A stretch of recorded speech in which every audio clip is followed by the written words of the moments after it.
Vous connaissez tous Roger Gilles.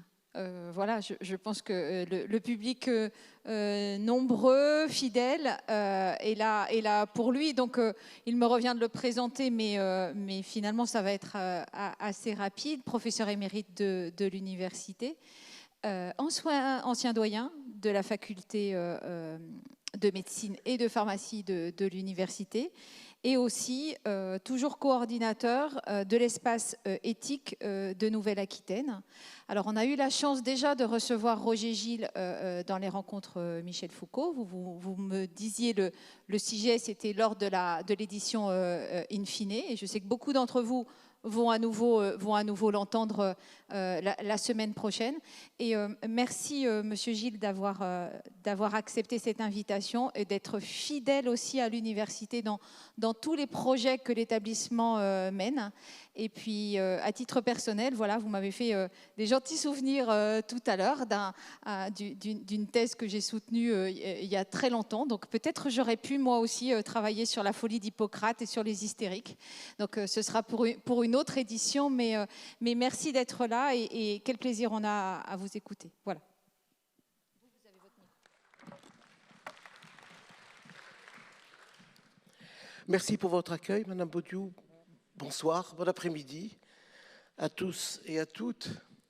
Eh bien, évoquer aujourd'hui l'histoire de la folie conduit immanquablement à Michel Foucault, qui, dans son Histoire de la folie à l'âge classique, c'est le titre de son livre, s'est centré sur le grand renfermement du XVIIe siècle et sur son évolution vers la médicalisation des troubles mentaux qui conduira à l'irruption du concept de liberté déployé à l'intérieur de l'asile révolutionnaire. La maladie mentale met les individus en état de rupture avec l'ordre social, avec l'ajustement des uns aux autres que nécessite la vie en société. Elle peut ainsi mettre en péril ou en souffrance la sociabilité dont Aristote disait qu'elle appartenait à la nature humaine. Or, les mœurs, le comportement, la manière d'être sont à la source de ces deux mots, l'un grec, l'autre latin, que sont éthique et morale. Deux mots à l'étymologie identique, mœurs, comportement, manière d'être. Alors, les fous, les insensés, les déments, les aliénés ont accompagné de tout temps l'histoire de l'humanité. Agités, incohérents, parfois violents, mais parfois stuporeux, tristes, s'en prenant à leur propre vie, certains furent accueillis au Moyen-Âge dans ces hôpitaux parés du nom de Dieu, Hôtel-Dieu, ou du nom de Saint, Saint-Jacques, à Nantes, Saint-André, à Bordeaux, tenus par l'Église au nom de son devoir de charité et ouvert aux enfants trouvés, aux pauvres, aux vieux, aux malades, aux blessés, aux estropiés. Encore ne fallait-il pas que toutes ces personnes fussent dangereuses pour autrui ou pour l'institution. Le comportement de certains fous induit des analogies, des ressemblances avec des instincts animaux submergeant la raison, tandis que certains semblaient possédés par le mal considéré comme un être vivant, un ange déchu, démon ou diable, enchaînant l'individu à sa puissance dévastatrice. Alors, du Moyen-Âge à la Renaissance, les mesures prises à l'égard des fous illustrèrent les tensions interprétatives que suscitaient les innombrables facettes de la folie et des mystères qu'elle cachait. Certains suscitaient la compassion, les pauvres, tandis que d'autres, violents, perturbateurs, vagabonds, oisifs, étaient mis en geôle, et d'autres, enfin, finissaient sur un bûcher. Michel Foucault montra le tournant pris à l'âge classique par l'édit royal du 27 avril 1656, qui est dit aussi Édith Colbert, ça n'est pas indifférent, nous verrons, qui crée l'hôpital général de Paris. L'hôpital général de Paris, il réunira la Pitié, la Salpêtrière, Bicêtre, et puis 2 autres maisons, l'hôtel Scipion et la maison de la Savonnerie. Puis après, d'autres structures s'agrégeront. Et cet hôpital général parisien va constituer le modèle des hôpitaux généraux dévolus à l'enfermement des vagabonds, des mendiants, des oisifs. Alors leur mission fut d'abord un grand renfermement. Un grand renfermement car l'emprisonnement, justifié par le souci de l'ordre public, prima sur la fonction de soins et d'accompagnement, qui demeura d'abord et toujours celle des hôpitaux, ce dont j'ai parlé, confiés aux ordres religieux. Car la priorité fut bien de mettre dans ces nouvelles prisons celles et ceux qui, par leur comportement, menaçaient la paix sociale. Alors, parmi tous ces gens qui menaçaient la paix sociale, il y avait des délinquants, il y avait des criminels, il y avait des voleurs, il y avait des vagabonds et il y avait des fous.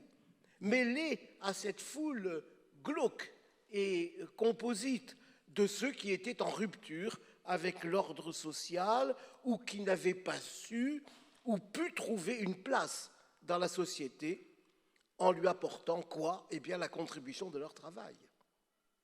Combien de fous habitaient cette foule? Sans doute 10%, risque Michel Foucault.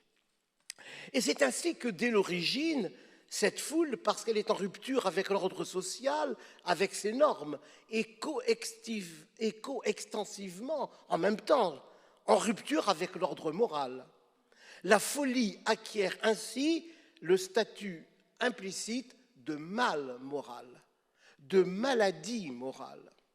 De cette maladie, peu importe que le malade en soit ou non responsable, ce qui est intolérable à l'harmonie du pays et le comportement des fous. C'est ce comportement qui est pointé comme une faute morale dont la société doit se protéger.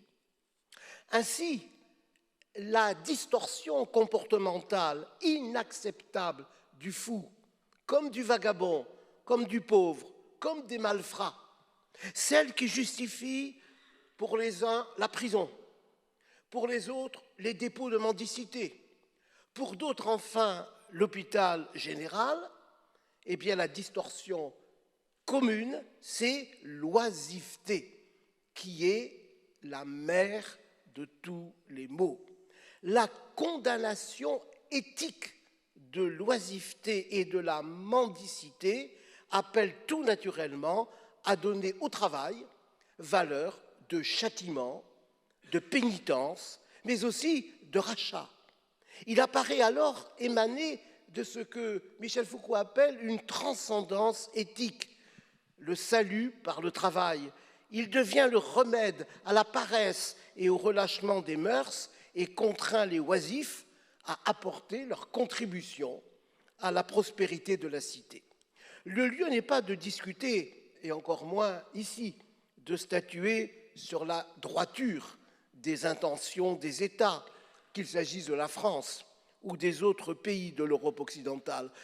Avait-on réellement l'intention d'opérer par l'enfermement un traitement moral de la folie, source d'inadaptation sociale et d'oisiveté, ou s'agissait-il tout à la fois d'empêcher les troubles à l'ordre public, de masquer la mendicité en période de récession, et puis en période économiquement plus favorable, eh bien de disposer dans ces hôpitaux généraux de main-d'œuvre à bon marché, à laquelle s'appliquerait la formule classique taillable et corvéable à merci.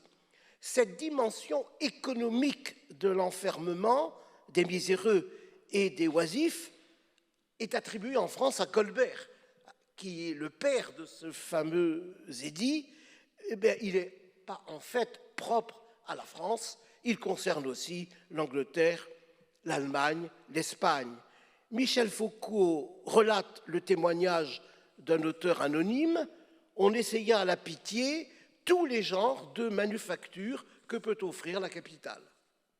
Cependant, l'efficacité économique du travail des fous apparut progressivement comme une illusion, quels que soient les projets manufacturiers, concomitants ou successifs qui furent mis en œuvre à Paris, à Bicêtre, mais l'année suivante chez nous, à l'hôpital des Champs, près de la porte de Paris, et à partir de 1650, à l'hôtel Jean Massé, derrière la belle façade que vous avez, qui en fait, là, était un hôtel-dieu de charité, et qui derrière avait accueilli l'hôpital général. Eh bien, on trouvait là des filages et cardages de laine, des fabrications de fils, de cordes, de lacets.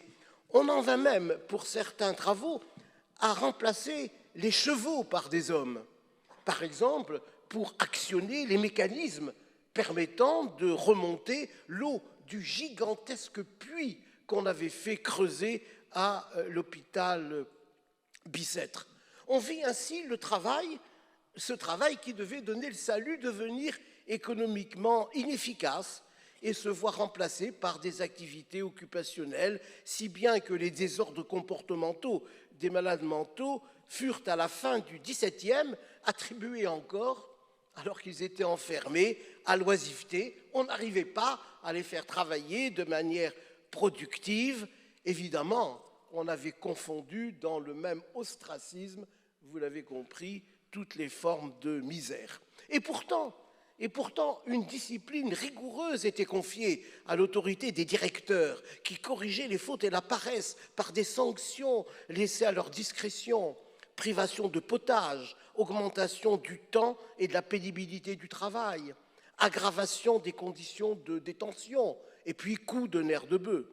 Car comment désespérer de corriger ces êtres en proie à la déraison alors que l'on savait dresser, dompter, soumettre des animaux sauvages? Et pourtant, quand ces fous et ces folles étaient en état de fureur, on ne voit en eux et en elles qu'une animalité déchaînée, qui ne relève ni de la médecine, ni de la correction, mais qui relève du dressage et de l'abêtissement.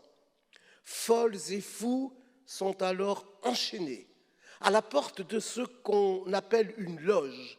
Et une loge, savez-vous, c'est une armoire en bois qui ressemble plus à une étable qu'à une pièce. On leur passe à travers des grilles de la nourriture et on glisse aussi de la paille sur laquelle ils dorment, sur laquelle ils mangent et sur laquelle ils vident leurs émonctoires. Les fous ne sont pas traités comme des êtres humains. D'ailleurs, le peuple parisien, je n'ai pas d'exemple que ça fût fait dans notre bonne ville, trop sage sans doute, le peuple en promenade, pour quelques pièces de monnaie, était admis le dimanche à visiter les fous, comme on va au spectacle, où les gardiens exhibent ces pauvres airs en leur faisant faire, sur incitation verbale ou à l'aide d'un fouet, des pitreries, des acrobaties, des pas de danse, ponctués de ricanements et de grimaces qui les tournent en dérision. Eh bien, en faisant de l'oisiveté une faute morale, en faisant de la pauvreté une conséquence de l'oisiveté, en considérant que l'enfermement et le travail devaient être la réponse idéale à toutes les formes de pauvreté, y compris celle des insensés, l'hôpital général fut écartelé entre des visées contradictoires, englouti dans la complexité comportementale de la folie. Si l'hôpital général fut un lieu d'assistance, il ne le fut qu'en raison de ses relations avec à Paris l'Hôtel-Dieu. L'hôpital général garda des relations avec l'Hôtel-Dieu et ailleurs avec ses hôpitaux des pauvres, Hospitale Pauperum, ou ses maisons de Dieu, Domus Dei, qui demeurent depuis le Moyen-Âge ces lieux d'accueil et de miséricorde. Il s'agissait pour nous de notre Hôtel-Dieu, il s'agissait aussi de l'hôpital de la Charité, dont nous voyons la façade rue Monterneuf, et qui conservait donc des relations avec l'hôpital général qui était derrière. Mais ça n'était pas le même but, je l'ai dit tout à l'heure, ni le même type de malade. Néanmoins, ces hôtels-dieux, ces maisons de Dieu, ces hôpitaux des pauvres, accueillait des fous et des folles enceintes, enfermées en hôpital général dès lors que leur état de santé nécessitait des soins. D'ailleurs, ces hôpitaux ouverts à tous et à toutes avaient admis déjà depuis le Moyen-Âge les malades mentaux qu'ils tentent si nécessaire de calmer, par exemple par des bains, par des douches, mais aussi par des purgatifs et des saignées. S'il se voulut une institution morale chargée de corriger des mœurs dépravées, donc de promouvoir par le travail la vertu devenue une affaire d'État, l'hôpital général fut en fait, hélas, une prison habillée de préceptes moraux, transformant progressivement le travail en un outil occupationnel répressif, tentant de dresser les malades les moins récalcitrants, de dompter les autres comme on dompte des bêtes sauvages et d'enchaîner celles et ceux dont on ne savait pas gérer la fureur. Le souci de l'ordre moral finit ainsi par aboutir à un avilissement de la dignité de la personne humaine. Et puis, à la fin du XVIIIe siècle, la Révolution française. La Révolution française, héritière du siècle des Lumières, proclame, vous le savez, les droits de l'homme et du citoyen, la liberté, l'égalité, voisine avec le droit à la sûreté. Il faut donc, disent les révolutionnaires, faire cesser les internements arbitraires. Nul homme ne peut être arrêté et détenu que dans les cas déterminés par la loi et selon les formes que la loi a prescrites. Alors, la Révolution souhaite que soient reconnus et soignés les états de folie. Le mot de soin, là, est extrêmement important, qui, de tous les malheurs qui affligent l'humanité, appelle à plus d'un titre la pitié et le respect. Nous voyons le langage de la compassion survenir en cette période révolutionnaire. Mais voilà, la réalité est têtue. On ne peut renoncer à leur internement dès qu'ils apparaissent comme dangereux pour eux-mêmes ou pour la société. Mais alors, si elle les enferme, il faut leur trouver des sites spécifiques. Plus question de les mélanger avec les criminels, les vagabonds, les oisifs. Il faut des asiles psychiatriques, qu'on appelle, mais des sites spécifiques en tant que personnes malades, confiées à des structures de soins et en faisant contrôler par la justice que la privation de liberté est plus nécessaire. Il y a donc là une authentique élaboration, car poursuivent les révolutionnaires, et là je me réfère à Tenon, ce médecin révolutionnaire, ce n'est qu'après avoir épuisé toutes les ressources possibles qu'il est permis de consentir à la nécessité fâcheuse de soustraire un citoyen à la liberté. Mais quand la guérison est sans espoir, poursuit Tenon, que de moyens il reste encore, de douceur, le mot est étrange, de douceur, de bons traitements qui peuvent procurer à ces malheureux au moins une existence supportable. Oui, mais dans le même temps où les révolutionnaires ordonnent au procureur en 1790 de faire contrôler par des juges le statut des internés afin qu'il soit élargi, donc libéré, ou soigné, des lois votées en août 90 et en juillet 1791 expriment toujours la peur sociale générée par la présence des fous dans la société. Les fous et les furieux, qu'en faire? Alors, la Révolution a une excellente idée, elle transmet, elle file la patate chaude à d'autres. Bien entendu, c'est une technique classique. Ils sont confiés à la vigilance et à l'autorité des corps municipaux et des parents. Parents, qu'avez-vous fait de vos enfants? Car il vous revient de veiller sur eux, de les empêcher de divaguer et de prendre garde qu'ils ne commettent aucun désordre. Ce langage montre que les discours rationnels et généreux sur la folie butent sans cesse sur les orages émotionnels déclenchés par la peur du fou.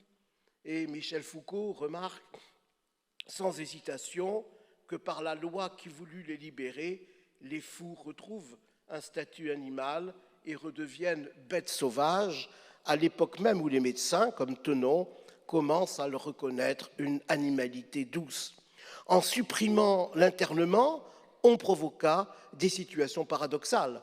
En province, nombre de fous agités semèrent des désordres indescriptibles. Dans les prisons à Paris, on continua de mêler à Bicêtre des insensés, des criminels et des prisonniers politiques, dont les révolutionnaires ne furent pas avares, car on ne pouvait pas guillotiner tout le monde, bien sûr. Mais inspirés par les exemples des hôpitaux de Bethléem et de Saint-Luc à Londres, hein, ne croyez pas quoi. Les hôpitaux à Londres, un médecin aussi illustre que Tenon note que ces hôpitaux font en même temps fonction de remède. Cette phrase a traversé les 2 siècles, même si elle est méconnue et pas souvent attribuée à ce nom, à Tenon, pardon. Les hôpitaux sont eux-mêmes un remède, peuvent être eux-mêmes un remède. Et Cabanis, illustre médecin de la Révolution, écrit « Les violences inutiles aggravent singulièrement la folie ». La loi de 1790 avait certes prévu d'isoler les insensés des autres populations de miséreux et d'oisifs, mais si l'organisation réelle de la psychiatrie française dut attendre en fait encore une génération, puis Esquirol et la loi de 1838, pendant ce laps de temps qui va séparer la Révolution de 1838, Bicêtre devint à Paris le modèle, le centre principal d'hospitalisation pour les insensés. Car là s'effectue un tournant. Ce tournant, on le doit à Philippe Pinel. Philippe Pinel, toulousain, monté à Paris, nommé à Bicêtre, à qui il revint tout à la fois de faire entrer résolument la psychiatrie dans le champ médical. Autrement dit, la psychiatrie est entrée dans le champ médical, dans la médecine. Est entrée dans le champ médical à partir de Pinel, à partir de la Révolution française. L'hôpital général à Poitiers n'eut pas de médecin jusqu'au tout début du XIXe siècle, où un médecin proposa ses services, ne l'oublions pas. Et ainsi, Pinel eut l'idée d'aménager au sein de l'hôpital un champ de liberté préservant une certaine capacité d'aller et venir, apte à apaiser la violence, la fureur, le désespoir des fous. Et Pinel constate alors effectivement que certains fous furieux se calment, respectent, une fois libérés de leur chaîne, une sorte d'alliance avec le médecin. On a pu dire que l'image de Pinel, brisant les chaînes des fous, a acquis la dimension d'un mythe historique. Certes, mais on doit aussi souligner ce que Pinel doit à l'action de son surveillant, de son infirmier-chef, on dirait aujourd'hui, Jean-Baptiste Pussin, un homme extraordinaire dont il remarqua la bienveillance et l'humanité à l'égard des fous. Et on peut dire paradoxalement que c'est ce soignant de proximité, ce surveillant, qui fut un des maîtres de Pinel, un des maîtres pratiques de Pinel dans l'approche des malades. Il n'en reste pas moins, bien sûr, que Pinel s'engagea avec conviction dans le désenchaînement des aliénés et il intégra tout ce qu'il constatait dans ses observations cliniques qui contribuèrent à développer ses conceptions sur la folie, sur l'aliénation mentale et sur l'abord philanthropique des malades. Un éminent psychiatre, Régis, à la fin du XIXe, décrira Pinel de 3 mots: un médecin, un réformateur et un philanthrope. Mais la capacité laissée aux agités de déambuler et souvent de voir leur agitation s'améliorer n'est qu'un aspect de la prise en soin des malades mentaux. Voilà pourquoi il ne faut pas non plus se cantonner ou s'enquister dans le mythe, parce qu'en fait, c'est simplement une partie de ce que Pinel appelle le traitement moral. Un mot mystérieux, mais que je vais essayer de vous décrire, pas de vous définir, mais de vous décrire d'une manière pratique.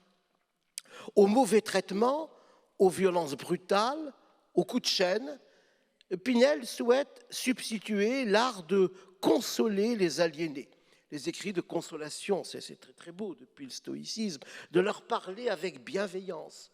Le mot bienveillance est un mot important qui appartient à l'éthique moderne. De leur donner quelquefois des réponses évasives pour ne point les aigrir par des refus, mais de leur imprimer d'autres fois une crainte salutaire et de triompher sans aucun acte de violence de leur obstination inflexible. En somme, poursuit Pinel, surveillance paternelle, application des principes de la pure philanthropie, soins assidus et dirigés avec habileté pour préparer les aliments et sauver aux aliénés tout motif de mécontentement et de murmure, usage judicieux des voies de douceur et quelquefois, et évidemment, in coda venenum, d'une fermeté inflexible pour se faire estimer et craindre des aliénés. On est là dans ce que l'éthique moderne appelle le paternalisme le plus absolu, doublé même d'une emprise sur le malade mental, et parfois il faut aller jusqu'à dompter leur fougue aveugle et emportée.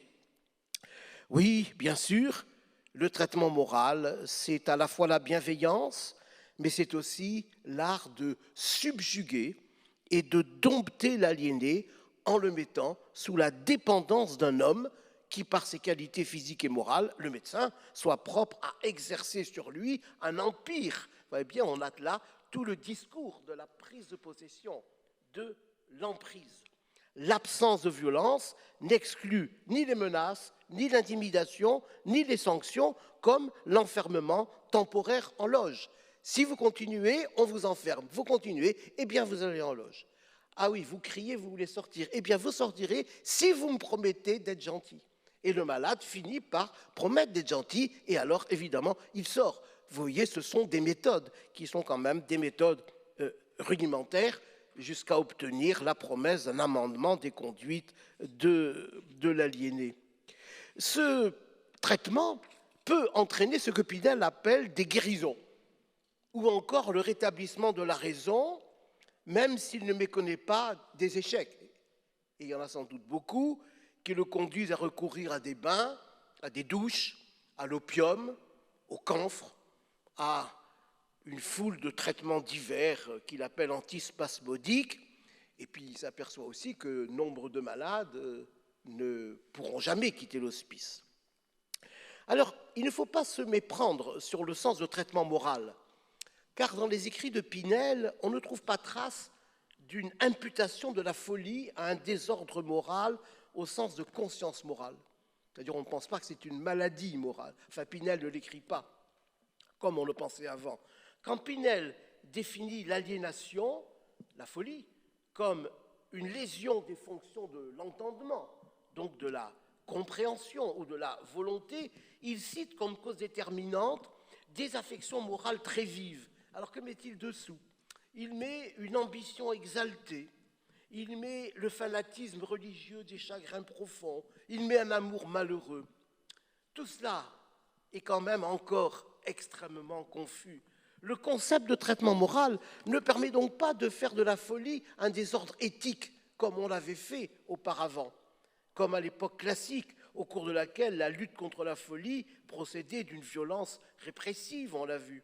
L'époque révolutionnaire paraissait ainsi libérer l'aliéné de toute faute morale.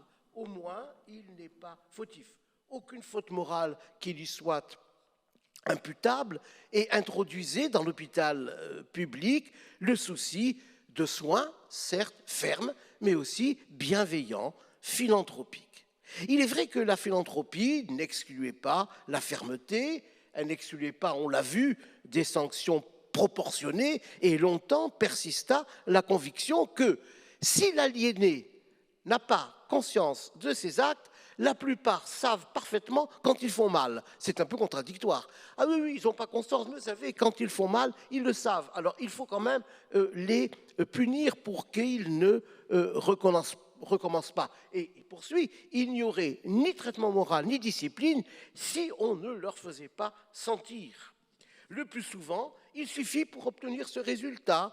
Alors là, il y a une galerie de méthodes, une réprimande, une privation de promenade, une privation de tabac. Mais parfois aussi, il faut se montrer plus sévère.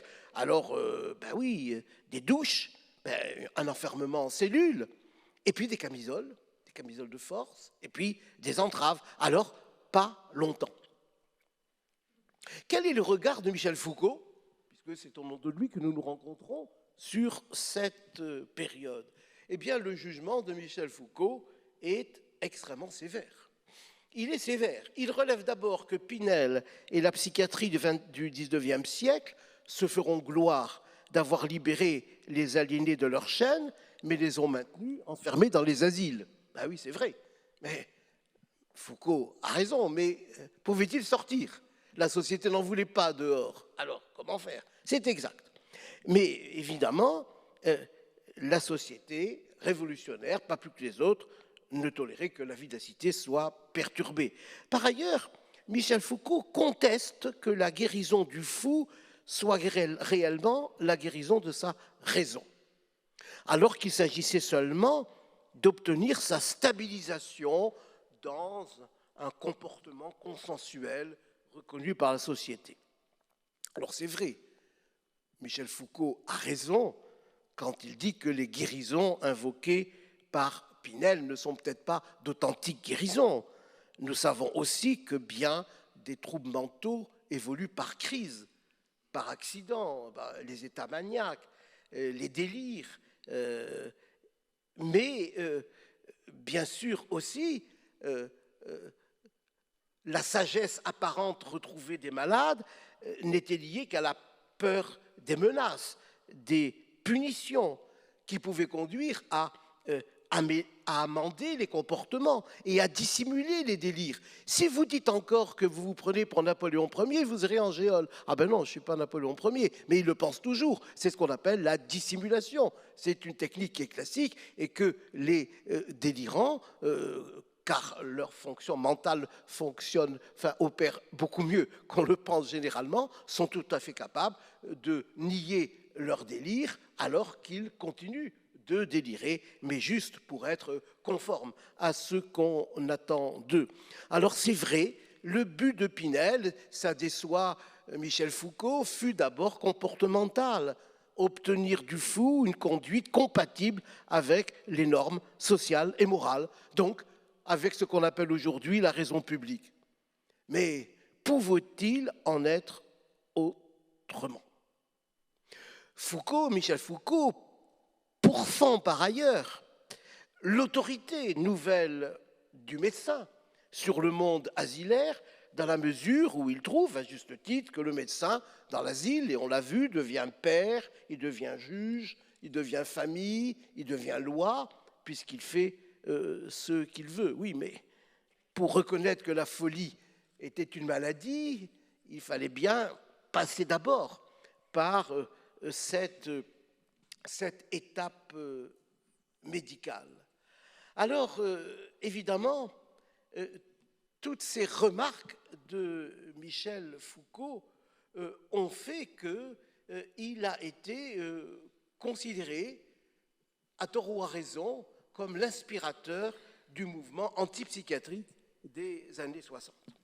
Alors, l'importance de l'antipsychiatrie, qui disait, au fond, c'est la société qui est malade et pas les personnes qu'on présente comme malades, et c'est donc la société qu'il faut adapter aux malades.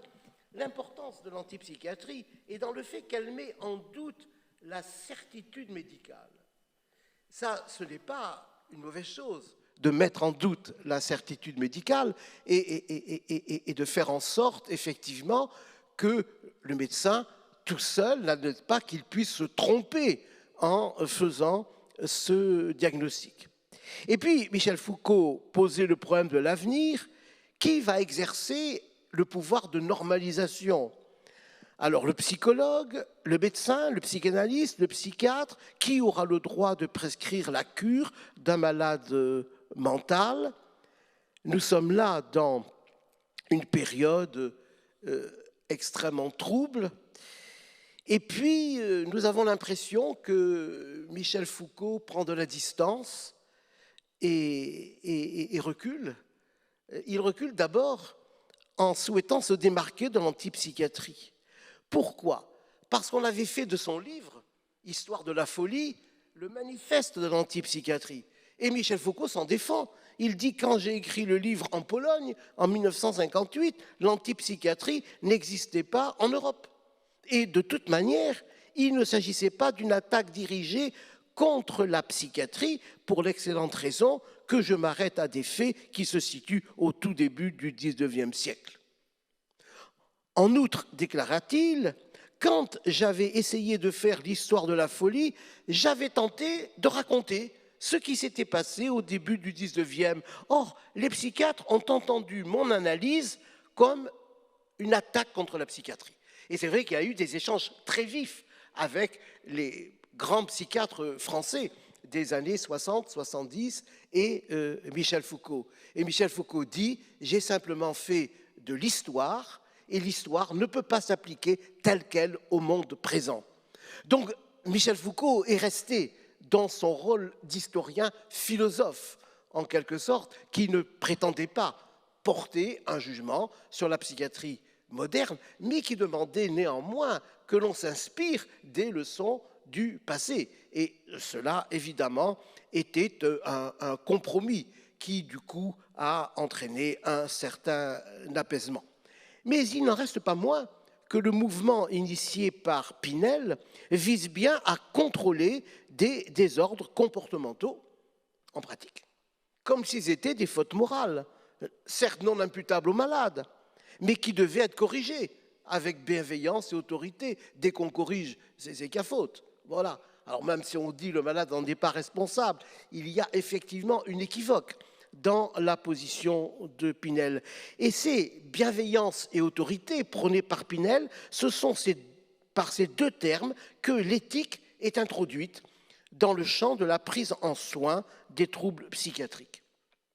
Cette éthique assume le primat du principe de bienfaisance, mais une bienfaisance rigoureuse, une bienfaisance normative, une bienfaisance résolument paternaliste qui sait où est le bien et qui veut diriger de manière autoritaire le malade vers ce bien défini à l'avance. Voilà la particularité de cette position. Alors, aujourd'hui, évidemment, la prise en compte de l'autonomie est présente, c'est-à-dire qu'est-ce que le malade souhaite, qu'est-ce qu'il voudrait, est-ce qu'il a son mot à dire, mais elle était absente. Elle était, là encore, tout à fait absente. Alors, le terme de philanthropie utilisé par Pinel conduit à penser qu'il considérait ne pas enfreindre le respect de la dignité humaine. Voilà. Ce point est important pour se démarquer de l'autre époque, de l'époque précédente, même si certains termes qu'il emploie parfois, peu souvent, comme dompter, montrent que l'analogie comportementale de la folie avec l'animalité n'est pas totalement éteinte, même s'il est rare qu'elle soit en fait exprimée par Pinel de manière explicite. Enfin, la cure que réalise pour Pinel sous le nom de traitement moral, elle ne néglige pas en fait ce qu'on appelle aujourd'hui une éthique du care, qui est inspirée par la sollicitude, bien entendu. Il le dit, hein, le mot douceur, on l'a vu apparaître, sollicitude à l'égard des aliénés, c'est pas dont on avait l'habitude au siècle précédent, et ils sont désignés à de nombreuses reprises comme des malheureux, qu'ils soient agités, délirants, ou qu'ils terminent leur vie par un acte suicidaire. Mais évidemment, à aucun moment, on ne pensait alors que les aliénés puissent avoir des droits, voilà, que ce soit des citoyens. Là, on était très loin, même en période post-révolutionnaire, de ce concept qui a fait irruption dans l'éthique moderne qu'à partir du début du XXe siècle. Ainsi, Pinel, suivi par son élève Esquirol, ont fait entrer l'aliénation dans le champ du pouvoir médical, instauré au nom d'un savoir. Oui, il a décrit les maladies, et l'Esquirol a continué à partir des observations, puis ils étaient là, médecins, enfin présents, observant les malades, décrivant, et ainsi organisant la psychiatrie qui allait advenir, avec des erreurs, bien entendu, mais avec cette hésitation qui est propre au temps de découverte. J'ai trouvé aussi magnifique ce qui, à mon avis, est trop rarement dit, le rôle fondamental du lien entre le psychiatre et l'infirmier psychiatrique. Et évidemment, c'est une notion qui m'est très chère pour l'avoir vécue et qui fait que dans la pratique, il y a cette alliance, non seulement avec le malade, mais cette alliance médecin-infirmier. Jean Pinel, instruit par Pussin, son surveillant-chef. Comme moi, à mon arrivée comme interne, les infirmiers psychiatriques m'ont raconté la maladie, ces maladies que je ne connaissais pas, puisque je venais d'être interne, quoi, et que j'avais tout à découvrir. Alors, plus de 200 ans se sont passés depuis. Les hôpitaux psychiatriques ont tissé leur maille sur le territoire autour de la référence territoriale de proximité que fut le département, mise à mal, hélas, aujourd'hui par les grandes métropoles qu'on voudrait voir disparaître, retrouver nos anciennes régions, mais enfin, bon, c'est un rêve.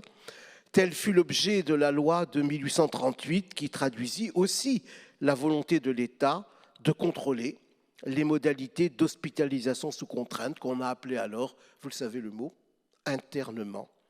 Ce fut ensuite l'ouverture des services dits libres à partir de 1922. Mais c'est une révolution. On avait conçu la maladie mentale que comme des gens violents, enfermés ou stuporeux. Mais non, on peut ressentir quelque chose. Et voilà, il y a ce concept de service libre est un concept qui met évidemment la psychiatrie dans le champ de la médecine et qui consacre la capacité de certains malades à consentir librement à leur hospitalisation.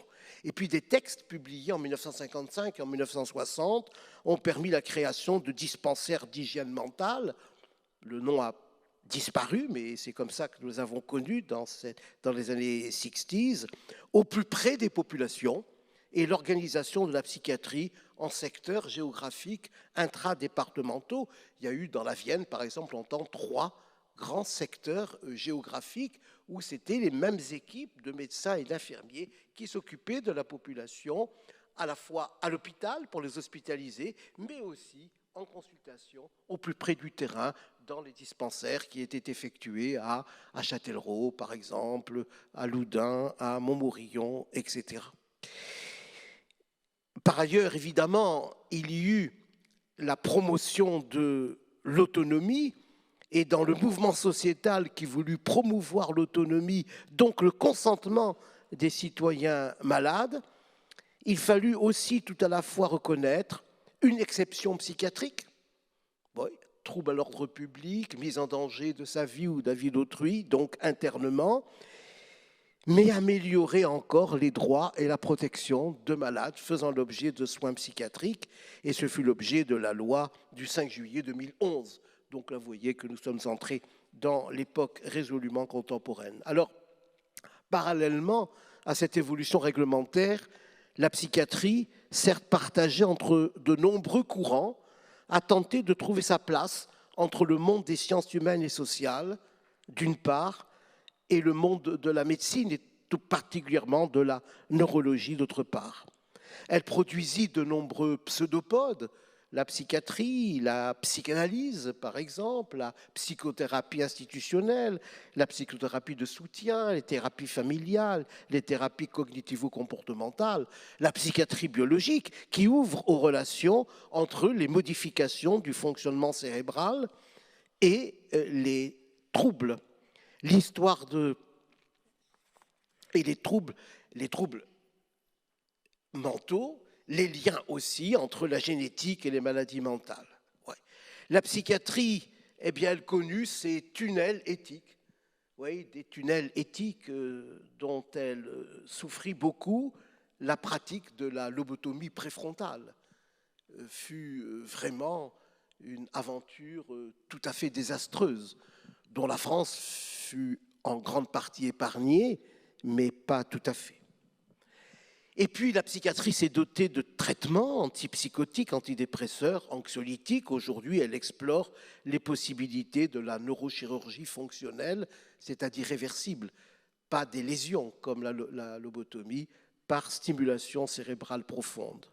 La psychiatrie s'est aussi attachée à un travail clinique extrêmement important, montrant que la maladie mentale et l'absence de discernement ne sont pas du tout synonymes, que la conscience du trouble, qu'on appelle insight, et sur laquelle le professeur Nemat Jaffari a beaucoup travaillé, n'était pas un tout ou rien.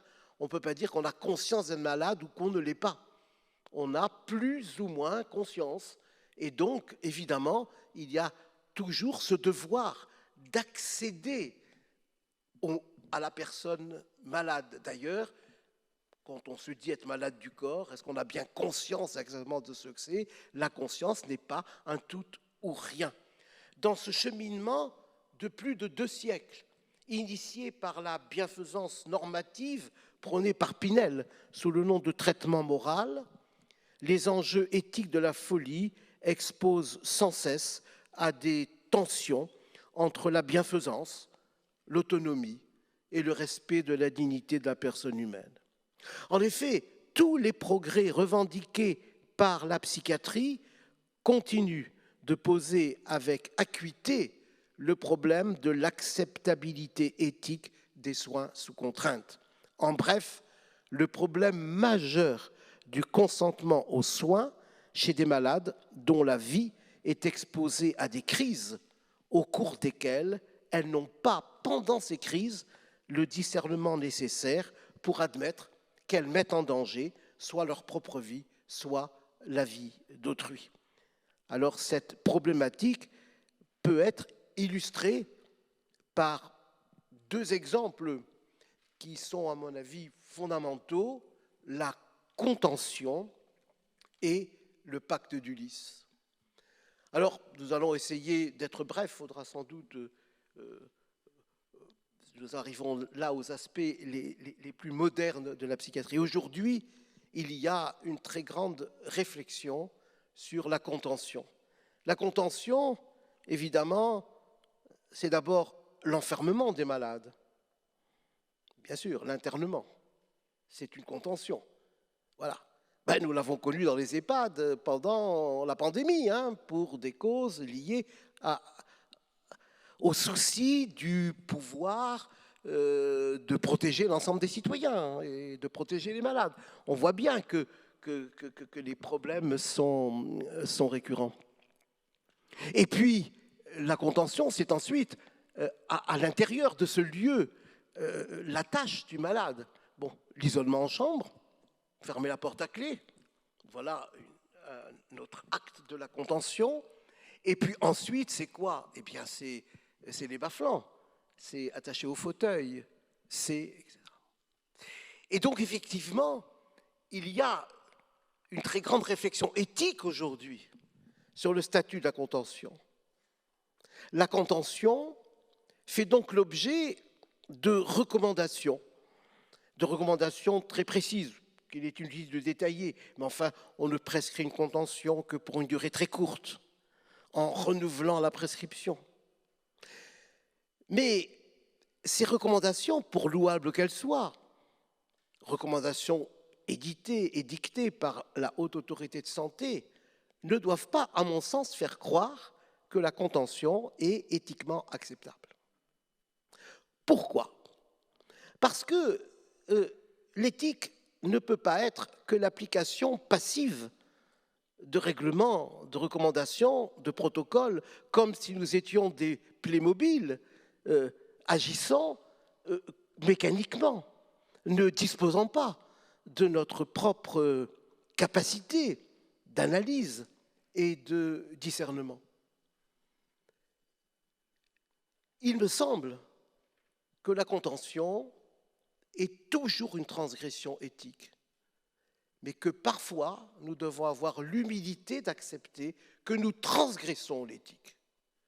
Et qu'il est éthique de dire qu'on transgresse l'éthique quand on ne peut pas faire autrement. Car si on a conscience que dès l'instant où on attache un malade, on est dans un acte transgressif, même si on est dans le cadre des recommandations, alors on se demande, je l'ai attaché, peut-être que je n'ai pas assez de temps à lui consacrer, peut-être qu'on manque de personnel, peut-être que si on pouvait mettre quelqu'un à côté tout le temps, on n'aurait pas besoin de l'attacher. Peut-être qu'il ne sautera pas sur la personne qui est là. Peut-être qu'il sautera. Mais voyez-vous, on ne peut faire de l'éthique que si on est torturé, interrogé, inquiet en permanence. On ne peut pas faire de l'éthique un chant tranquille sur une pirogue, dans un plan d'eau parfaitement calme. Ça n'est pas ça. L'éthique, c'est ce questionnement, la transgression éthique de la contention est incontournable. Et ça n'est qu'à ce prix que la contention pourra être réduite au strict minimum. Je voudrais enfin, pour terminer, donner le second exemple qui est le pacte d'Ulysse. Alors, je vais essayer de l'expliquer de la manière la plus simple possible en m'évadant de mon texte travaillé et ciselé pour entrer dans la vérité du simple du pacte d'éthique, du pacte d'Ulysse. De quoi l'observation? Comment est née cette observation? Eh bien, il y a eu des publications initialement américaines qui ont montré des faits troublants et questionnants. Il s'agissait, et je prends cet exemple, de publication d'une femme atteinte d'une schizophrénie. Elle était maman, elle avait 2 enfants, et elle suivait un traitement. Avec ce traitement, elle avait une vie sociale tout à fait acceptable, elle avait un métier, elle gagnait sa vie de manière suffisante, enfin honorable, elle élevait ses enfants. Et puis, cette femme avait une fâcheuse tendance à baisser son traitement. Parce que, vous savez, les traitements, c'est toujours ce qui rend malade au bout d'un certain temps, paradoxalement, quoi. Bon. Et, arrêtant son traitement, elle rechute.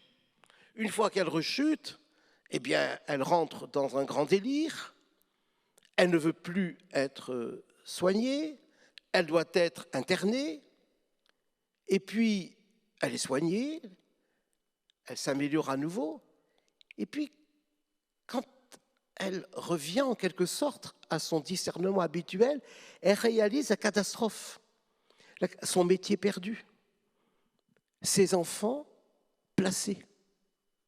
Et tout à coup, elle se dit, mais c'est bien parce que j'ai arrêté le traitement. Donc vous voyez ce qu'est l'insight, hein, cette capacité de raisonner sur sa propre histoire. Et alors, que dit-elle? Eh bien, elle dit à son médecin, vous savez, il faut que vous me contraigniez à prendre le traitement, mais si par hasard je le baissais et j'avais le moindre signe de délire, je vous demande de m'enfermer tout de suite pour que je puisse guérir au plus vite. Voilà le pacte d'Ulysse. Alors le pacte d'Ulysse, eh bien de retour de Troie, vous le savez, pourquoi on l'appelle le pacte d'Ulysse, eh bien Ulysse et ses compagnons firent halte dans une petite île qui était habitée par la déesse Circé. Ça peut peut-être vous donner envie de relire Homère et l'Odyssée. Alors, la déesse Circé n'était pas tendre avec lui. Bon, elle en avait fait son amant, elle était très méchante, elle avait transformé une partie de ses compagnons en cochons. Bon, enfin bon, c'est bon. Mais quand enfin elle accepta, au bout d'1 an à peu près, je pense, quand il put reprendre sa route, la déesse l'avertit des dangers qui l'attendaient. Et le prochain danger était l'île aux sirènes. Et il disait, il vous faudra passer près des sirènes. elles charment de leur fraîche voix tous les mortels qui les approchent. Et alors elle dit à Ulysse, surtout, si tu les écoutes, tu seras obligé de les rejoindre et elles te tueront. Alors il n'y a qu'une solution, il faut que tu te fasses attacher au mât du navire par tes compagnons, parce que le chant est si beau qu'il faut que tu l'entendes. Alors tes compagnons, eux, tu vas leur mettre de la cire dans les oreilles pour pas qu'ils entendent. Toi, tu seras attaché au mât, et pendant que tu seras attaché au mât, bien entendu, tu vas entendre des sirènes, tu vas être charmé, mais tu vas vouloir sortir, alors tu vas t'agiter, et on dit en grec, regarder vers le bas. Ulysse, regarder vers le bas. Tu vas scruter tes compagnons, mais dis-leur surtout qu'ils ne t'obéissent pas. Ainsi fut fait. Ulysse fut attaché, il entendit le chant des sirènes, il fut capté, émerveillé, il tenta de se libérer de ses liens, il ne put pas, ses compagnons ne le libérèrent pas, il s'éloigna et il fut ainsi libre et il échappa aux sirènes. Où est l'autonomie d'Ulysse? De celui qui dit « attachez-moi » ou de celui qui, une fois attaché, dit « libérez-moi » ? Vous voyez que nous sommes là dans la complexité. Eh bien, le pacte d'Ulysse est une grande réflexion actuelle de directives anticipées. Il ne s'agit pas de directives anticipées de fin de vie, parce qu'on ne parle que de ça, mais il s'agit de directives anticipées particulières qui suscitent aujourd'hui une importante réflexion éthique. En France, on verrait mal que même si un malade nous disait « enfermez-moi », on puisse le faire sans recourir au juge, au commissaire, enfin je ne sais pas, non bien sûr. Mais dans certains pays, cette idée chemine. Alors, les progrès des connaissances et des thérapeutiques psychiatriques doivent ainsi, en contrepoint, s'accompagner d'une réflexion éthique, je dirais performative, c'est-à-dire capable de penser les pratiques en termes de soins comme en termes de recherche, et capable aussi de les modifier afin qu'elles tendent au mieux-être des personnes malades et au respect de leur humanité. La tâche est, on l'a vu, difficile pour les malades les plus graves, quand leur comportement et l'égarement de leurs pensées met en péril leurs liens familiaux et sociaux, mais aussi leur intégrité physique et celle des autres.